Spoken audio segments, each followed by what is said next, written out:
साथियों, आज हम डॉलर इंडेक्स की जो खतरनाक चाल है आप चार्ट में देख रहे होंगे,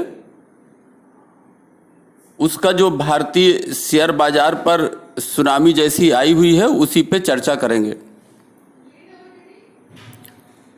साथियों, मैं अच्छी तरह जानता हूं कि लोग ज्ञान की और समझ की बातें कम सुनना चाहते हैं। वो केवल यही चाहते हैं कि स्टॉक के नाम बताए जाएं, उनके रेट बताए जाएं और ये बताया जाए कि ये कहाँ तक गिरेगा और कहाँ तक ऊपर जाएगा। और शायद यही सब सुनना पसंद करते हैं। आज की अगर भारतीय शेयर बाजार की तेजी देखी जाए, जो निफ्टी और सेंसेक्स दोनों पर है, तो जो लोग गिरावट में खरीद नहीं पाए, तेजी देखकर उनका मन घबरा रहा है। तो साथियों, उन लोगों से मेरा यही कहना है कि अगर आप फोमो के शिकार हैं, आपका तेजी देखकर मन घबरा रहा है, तो आप अभी HDFC bank, Hindustan Unilever, ICICI bank, Dabur, D-Mart, Infosys और TCS में अभी थोड़ी बहुत खरीद कर सकते हैं। कुछ को लगता होगा कि अब बाजार ऊपर भागकर फिर नीचे नहीं आएगा और वो खरीद नहीं पाए, उन्हें फियर ऑफ मिसिंग आउट अर्थात फोमो है, ऐसे लोग ऐसा कर सकते हैं।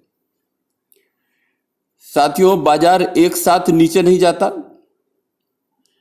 गिरते हुए बाजार में फिर से नीचे जाने के लिए बाजार को एक छोटी सांस, ब्रीदिंग, ये छोटी सांस लेनी होती है और ये आती रहती है। साथियों, ये तो हुई स्टॉक की बात। अब जो ज्ञान की बात समझना चाहते हैं वो समझ सकते हैं, बाकी लोग छोड़कर जा सकते हैं। साथियों, आपने US डॉलर इंडेक्स का नाम सुना होगा, ग्राफ भी देखा होगा, इसका चार्ट भी देखा होगा। ऐसे छोटे छोटे निवेशक जो इसके विषय में समझते नहीं है, आज हम इस चर्चा में उन्हें समझाने का प्रयास करेंगे।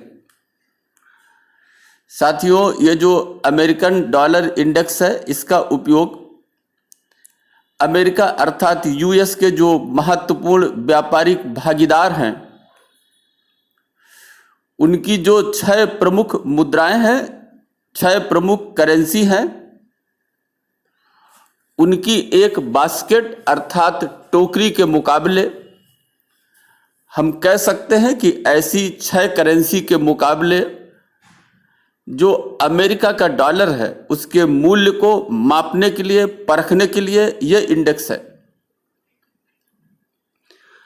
अब ये कौन कौन सी करेंसी हैं? ये करेंसी हैं यूरो, स्विस का फ्रैंक, जापान का येन, कनाडा का डॉलर, ब्रिटिश का पाउंड और स्वीडन का क्रोना। ये 6 करेंसी हैं। इनके मुकाबले जो अमेरिका का डॉलर है उसकी स्ट्रेंथ जो है मापने का ये इंडेक्स है। साथियों, ये जो इंडेक्स जिसको हम सूचकांक हिंदी में कहते हैं, इसका जो मूल्य है वो जो विश्व के बाजार हैं उसमें US डॉलर के मजबूती और कमजोरी का एक संकेत है। अगर साथियों इस बास्केट की बात करें 6 करेंसी में, तो जो यूरो है वो इस बास्केट का 57.6% हिस्सा है और ये इंडेक्स का सबसे बड़ा हिस्सा है। जिसके बाद जापान का येन 13.6%, उसके बाद GB का पाउंड जो है उसका 11.9%, कनाडा का डॉलर 9.1%, स्वीडन का क्रोना 4.2% और स्विस फ्रैंक जो है वो 3.6% का वेटेज है। साथियों, यूएस डॉलर में मजबूती फेडरल रिजर्व के द्वारा ब्याज दरों में तेज बढ़ोतरी की संभावनाओं के बाद देखने को मिली है। इसके आगे और बढ़ने की उम्मीद है। दरों में तेजी के संकेतों से विदेशी निवेशक दुनिया भर के बाजारों से पैसा निकालकर जो अमेरिका की सिक्योरिटी है उसमें लगा रहे हैं। और हो क्या रहा है साथियों, इससे जो अमेरिका का डॉलर है वो और मजबूत हो रहा है। वहीं जो दुनिया की ये 6 करेंसी हैं, इन पर दबाव देखने को मिल रहा है, अर्थात हम कह सकते हैं कि ये कमजोर हो रहे हैं। और इस कमजोरी में ये जो देश हैं अपनी करेंसी को बचाने के लिए ब्याज दरों में वो भी लगातार बढ़ोतरी की सोच रहे हैं, या बढ़ोतरी कर रहे हैं, या बढ़ोतरी करेंगे। साथियों, दुनिया की सबसे बड़ी व्यवस्था जो अमेरिका है उसमें फेडरल रिजर्व द्वारा आक्रामक रूप से ब्याज दरों के बढ़ोतरी का योजना है। और उसके बीच ये अमेरिकी डॉलर इंडेक्स सूचकांक आज 104.6 पर पहुंच गया है। मैं फिर से कहता हूं कि 104.6 पर पहुंच गया है। मतलब आप कह सकते हैं कि जो इतिहास है, जो हिस्ट्री है, उसकी ऊंचाई पर है। दिसंबर 2016 में भी एक ऐसी ही ऐतिहासिक ऊंचाई आई थी। आज इस डॉलर के इंडेक्स ने, उस मजबूती ने उस स्तर को भी तोड़ दिया।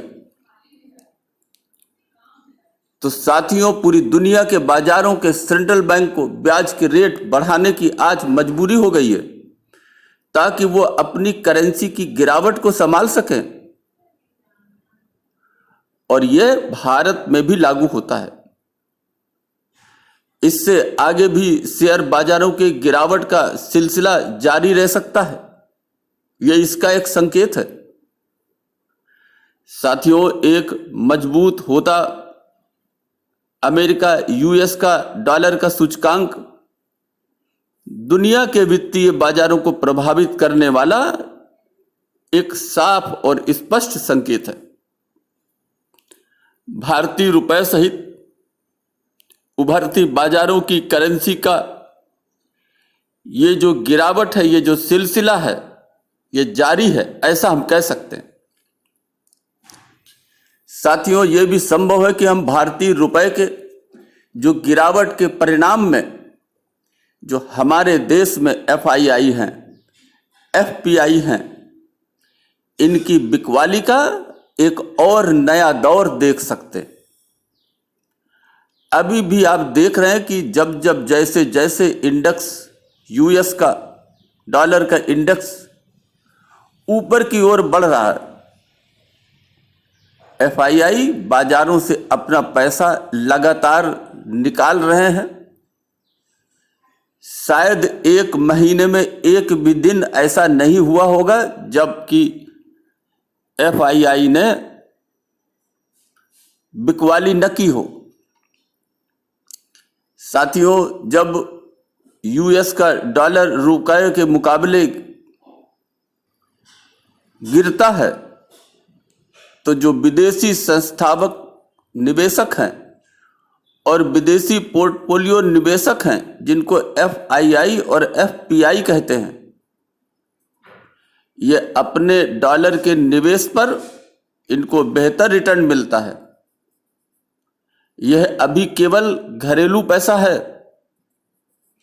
जो बाजारों का समर्थन कर रहा है वो भी समर्थन कब तक करेगा। वैसे भी साथियों, कच्चे तेल की कीमतें यूक्रेन युद्ध के बाद बहुत वर्षों के उच्चतम स्तर पर पहुंच गई है। और मजबूत होता डॉलर भारत के व्यापार घाटे पर और दबाव डालने के लिए अभी और आगे बढ़ेगा। देश की तेल आयात पर भारी निर्भरता है। इसलिए हम ये कह सकते हैं कि अभी आगे आने वाले 5 से 6 महीने भारत की अर्थव्यवस्था के लिए एक समस्या है। साथियों, आप इन बातों को ध्यान दें और इन तमाम दुनिया की अर्थव्यवस्था को देखते हुए शेयर बाजार में कितना निवेश करें, कब निवेश करें, किस दर पर निवेश करें, किस कंपनी पर निवेश करें, यह आप निश्चित कर लें। मेरी तो साथियों, अगर मैं अपनी बात कहूं तो मेरी सोच यही कहती है कि अभी 3 और 4 महीने केवल जो लार्ज कैप कंपनी है, मजबूत कंपनी है, लीडर कंपनी है, जिन पर कर्ज नहीं है तो ना के बराबर है, अभी 3 या 4 महीने उन्हीं पर अगर ध्यान रखें तो शायद ये ठीक होगा। साथियों, इसके साथ ये भी कहना है कि अब लार्ज कैप की ऐसी मजबूत कंपनी में बेचकर निकल जाने का समय समाप्त हो गया है। अब इनमें अधिक से अधिक 10% की गिरावट और संभव है। यह बात मैं केवल लार्ज कैप के लिए करता हूं। बाकी मिड कैप और स्मॉल कैप में अभी भारी गिरावट शेष है। इसलिए आप सावधान रहें, इन सब बातों पर ध्यान दें। अभी तो भारतीय शेयर बाजार को बहुत कुछ देखना बाकी है, लेकिन साथियों, इसके साथ साथ मेरा जो अनुमान है, ये भारत का जो निफ्टी 50 है, इसके 14,000 से नीचे जाने के अभी संकेत ना के बराबर हैं। लेकिन इसका अर्थ यह है कि जो लार्ज कैप कंपनी है उनमें गिरावट मात्र 10 से 12% की बची है, लेकिन जो मिड कैप हैं उसमें 20 से 30% और जो स्मॉल कैप हैं उसमें अभी भी ऐसी कंपनियां जो आज भी अपने 52 हफ्ते के जो उनका निचला स्तर है उससे 2 गुने और 3 गुनी है, उनका प्राइस टू अर्निंग आज भी 50 और 60 से अधिक है। साथियों, ऐसी कंपनी में अभी 50% तक गिरावट आप आगे आने वाले समय में देखेंगे, जब निफ्टी अपने न्यूनतम स्तर 14,000 के आसपास पहुंच जाएगा। इसलिए साथियों, इन सब बातों को ध्यानपूर्वक समझें, ध्यान दें, समझने का प्रयास करें, क्योंकि भारतीय शेयर बाजार को आगे अभी बहुत कुछ देखना बाकी है। अभी के लिए बस इतना ही। धन्यवाद।